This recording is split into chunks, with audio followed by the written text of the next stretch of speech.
warahmatullahi wabarakatuh. Selamat malam semuanya. Perkenalkan, nama saya Andrew Bernard, kelas 6A1, Fakultas Hukum Universitas Bhayangkara Jakarta Raya, angkatan 2017, dengan NPM 2017 1011 5034. Di sini saya akan memenuhi tugas dari Ibu Elfrida Ade Putri, SHMA, dengan membuat vlog yang berjudul tentang harta benda dalam perkawinan, putus karena perceraian dengan pilihan hukum.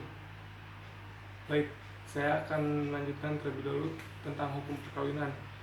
Apa sih hukum perkawinan itu?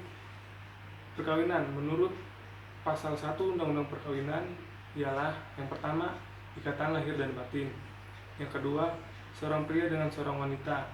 Yang ketiga, sebagai suami istri. Dan yang terakhir, dengan tujuan membentuk keluarga yang bahagia dan kekal berdasarkan ketuhanan yang Maha Esa. Lalu di sini ada pinangan dan perkawinan. Apakah sama pinangan dan perkawinan? Baik, saya akan menjelaskan terlebih dahulu. Apa sih itu pinangan? Kata peminangan berasal dari kata pinang atau meminang dalam bentuk kata kerja. Meminang sinonimnya adalah melamar yang dalam bahasa Arab disebut khitbah. Menurut etimologi, meminang atau melamar artinya meminta wanita untuk dijadikan istri bagi diri sendiri atau orang lain. Lalu saya di sini akan menjelaskan tentang apa arti perkawinan. Perkawinan adalah ikatan sosial atau ikatan perjanjian hukum antar pribadi yang membentuk hubungan kekerabatan dan yang merupakan suatu pranata dalam budaya setempat yang meresmikan hubungan antar pribadi yang biasanya intim dan seksual. Jadi sudah dijelaskan bahwa pinangan itu apa dan perkawinan itu apa. Baik, selanjutnya saya akan menjelaskan asas-asas perkawinan. Yang pertama itu ada monogami. Lalu monogami terbuka itu ada syarat-syaratnya, diatur di dalam pasal 3 ayat 2, pasal 4 dan pasal 5 Undang-Undang Perkawinan. Lalu diatur juga di dalam pasal 55 sampai pasal 55(9) Kitab Hukum Islam. Yang kedua, kesukarelaan. Yang ketiga, persetujuan. Yang keempat, kebebasan memilih pasangan. Yang kelima, kemitraan suami istri.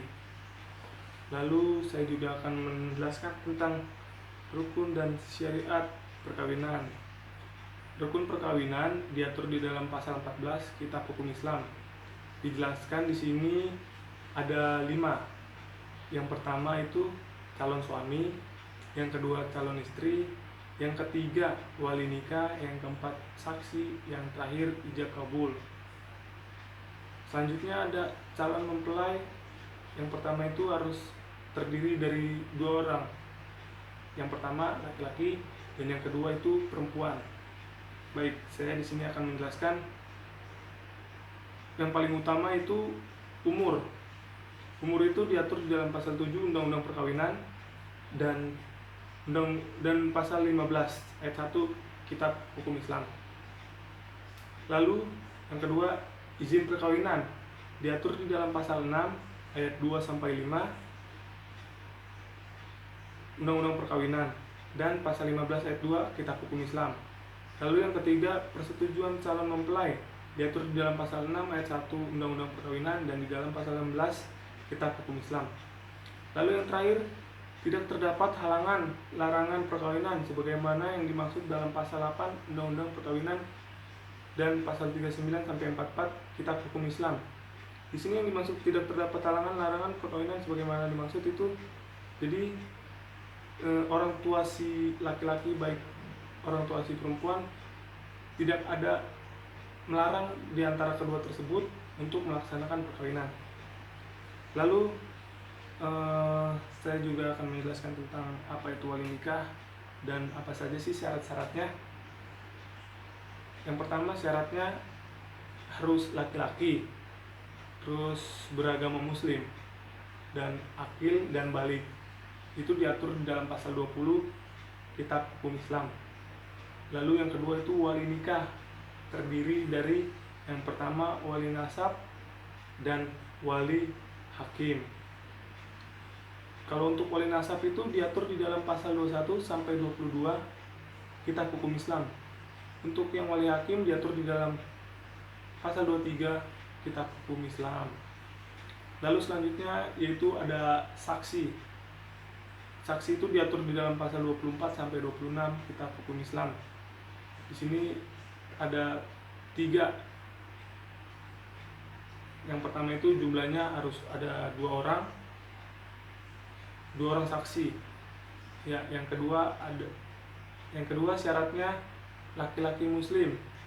Terus adil, akil, balik, tidak terganggu ingatan dan tidak tunarungu atau tuli. Dan yang terakhir harus hadir menyaksikan dan menandatangani akta nikah atau berita acara.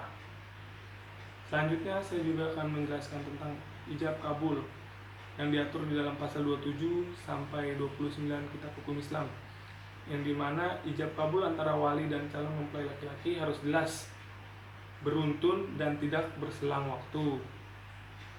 Terus ada mahar. Mahar ini sangat penting.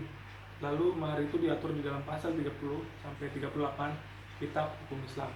Di sini ada 2 contoh, yaitu yang pertama, calon mempelai laki-laki wajib membayar mahar kepada calon perempuan. Dan yang kedua, mahar diberikan secara langsung dan tunai, terutang jika disepakati calon istri kepada calon mempelai perempuan dan menjadi hak pribadinya. Lalu ada penentuan mahar berdasar asas kesederhanaan dan kemudahan. Lalu ada jumlah, bentuk, dan jenisnya atas kesepakatan kedua belah pihak. Lalu selanjutnya ada mahar bukan merupakan rukun, sehingga kelalaian menyebutkan jenis dan jumlah mahar pada waktu akad nikah tidak menyebabkan batalnya perkawinan. Selanjutnya di sini ada hak dan kewajiban, diatur di dalam pasal 30 sampai 34 Undang-Undang Perkawinan dan di dalam pasal 77 sampai 84 Kitab Hukum Islam. Di sini yang pertama, hak dan kedudukan suami istri seimbang atau sama, sehingga masing-masing berhak melakukan perbuatan hukum. Diatur di dalam pasal 31 ayat 1, pasal 31 ayat 2 Undang-Undang Perkawinan. Lalu diatur juga di dalam pasal 79 ayat 2 dan pasal 79 ayat 3. Lalu selanjutnya, suami adalah kepala keluarga dan istri sebagai ibu rumah tangga. Di sini juga dijelaskan kewajiban suami.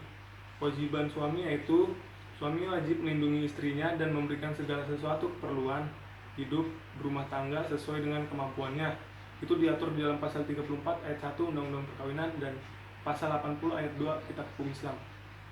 Lalu di sini ada kewajiban seorang istri. Ada 2. Yang pertama, kewajiban utama bagi seorang istri ialah berbakti lahir dan batin kepada suami di dalam batas-batas yang dibenarkan oleh hukum Islam. Itu diatur di dalam pasal 83 ayat 1 Kitab Hukum Islam.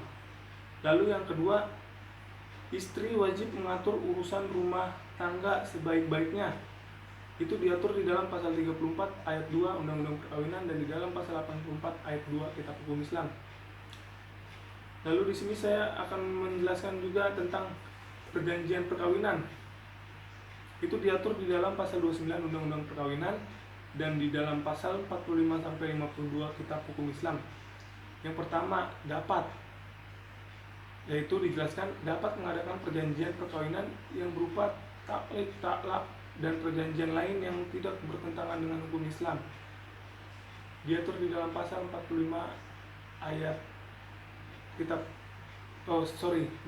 diatur di dalam pasal 45 Kitab Hukum Islam.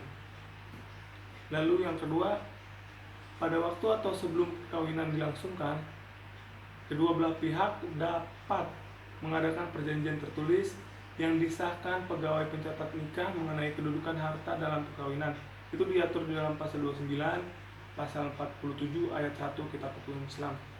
Lalu selanjutnya, dapat mengadakan perjanjian berupa. Itu diatur di dalam pasal 47 ayat 2 Kitab Hukum Islam. Yang pertama itu percampuran harta pribadi, yang kedua pemisahan harta perceraian, masing-masing prinsip panjang tidak bertentangan dengan hukum Islam. Lalu di sini ada harta kekayaan dalam perkawinan diatur di dalam pasal 35 sampai 37 Undang-Undang Perkawinan, dan di dalam pasal 85 ayat sampai 97 Kitab Hukum Islam, di mana dijelaskan harta benda yang diperoleh selama perkawinan menjadi harta bersama. Jadi di sini dijelaskan bahwa seorang suami dan istri itu hartanya tidak dibeda-bedakan. Itu maupun si suami maupun si istri, hartanya itu harta bersama.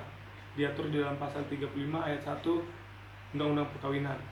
Lalu yang kedua, kecuali kedua belah pihak menentukan lain dalam perjanjian, diatur di dalam pasal 36 ayat 1 Undang-Undang Perkawinan, yaitu pisah harta. Lalu di sini saya juga akan menjelaskan tentang pasal 86 ayat 1 Kitab Hukum Islam, menyatakan bahwa pada dasarnya tidak ada percampuran antara harta suami dan suami istri karena perkawinan. Lalu dijelaskan di sini ada harta benda. Di sini dijelaskan ada harta bawaan dari masing-masing suami dan istri serta harta yang diperoleh masing-masing, baik hadiah, warisan, menjadi penguasaan masing-masing. Panjang para pihak tidak menentukan lain. Diatur di dalam pasal 35 ayat 2 Undang-Undang Perkawinan. Lalu di sini dijelaskan juga sehingga masing-masing berhak sepenuhnya untuk melakukan perbuatan hukum mengenai harta bendanya, diatur di dalam pasal 36 ayat 2 Undang-Undang Perkawinan. Selanjutnya, batalnya perkawinan. Itu diatur di dalam pasal 22 sampai 28 Undang-Undang Perkawinan, pasal 70 sampai 76 Kitab Hukum Islam.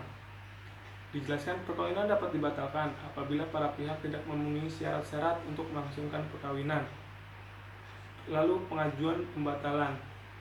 Yang pertama itu para keluarga dalam garis lurus ke atas dari suami atau istri. Yang kedua suami atau istri. Yang ketiga pejabat yang berwenang. Di sini yang dapat membatalkan, di sini dijelaskan, yang saya barusan jelaskan itu orang-orang yang untuk bisa membatalkan perkawinan. Alasan pembatalan dalam Undang-Undang Perkawinan. Yang pertama, salah satu atau keduanya masih terikat dalam perkawinan dengan orang lain. Yang kedua, perkawinan di muka pegawai yang tidak berwenang. Apabila suami istri hidup bersama dan dapat menunjukkan akta perkawinan, maka perkawinan dapat diperbaharui. Lalu, wali nikah yang tidak sah atau tidak berwenang. Selanjutnya, tidak dihadiri oleh dua orang saksi yang sebelumnya tadi saya sudah jelaskan. Dan yang terakhir itu perkawinan dilakukan di bawah ancaman. Selanjutnya saya akan menjelaskan alasan pembatalan dalam Kitab Hukum Islam. Ini dijelaskan ada 6 poin. Yang pertama, poligami tanpa izin pengadilan agama. Yang kedua, perempuan yang dinikahi diketahui masih menjadi istri pria lain. Yang ketiga, perempuan yang dinikahi ternyata masih dalam masa iddah dari suami lain. Yang keempat, perkawinan yang melanggar batas umur perkawinan. Yang kelima, perkawinan tanpa wali atau wali yang tidak berhak. Yang terakhir, perkawinan yang dilaksanakan dengan paksaan. Lalu ada putusnya perkawinan. Itu diatur di dalam pasal 38 sampai 41 Undang-Undang Perkawinan dan pasal 113 sampai 170 Kitab Hukum Islam. Yang dijelaskan di mana di sini ada 3 perkawinan putus karena yang pertama kematian, yang kedua perceraian, lalu yang terakhir atas putusan pengadilan. Selanjutnya saya akan menjelaskan tentang perceraian. Perceraian terjadi karena yang pertama talak, yang kedua cerai gugat. Kalau talak itu berasal dari permohonan si suami, kalau cerai gugat berasal dari seorang istri. Jadi perceraian hanya dapat dilakukan di depan pengadilan agama setelah upaya perdamaian tidak tercapai.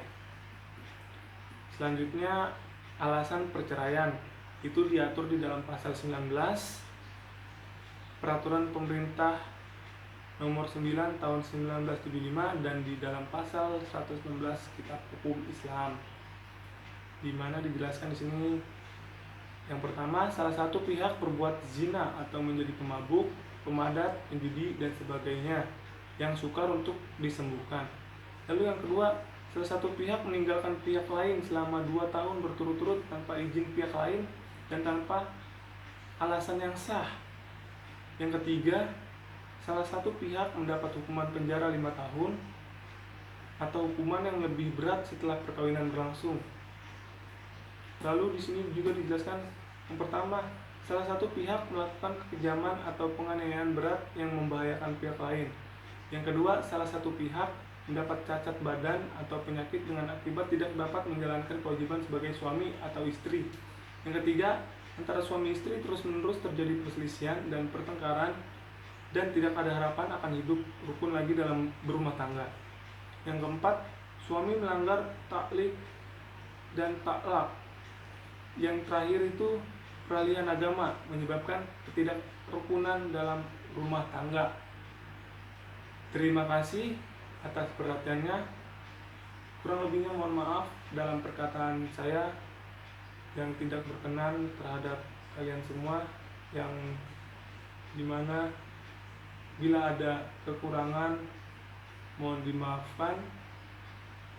Kurang lebihnya mohon maaf. Wassalamualaikum warahmatullahi wabarakatuh.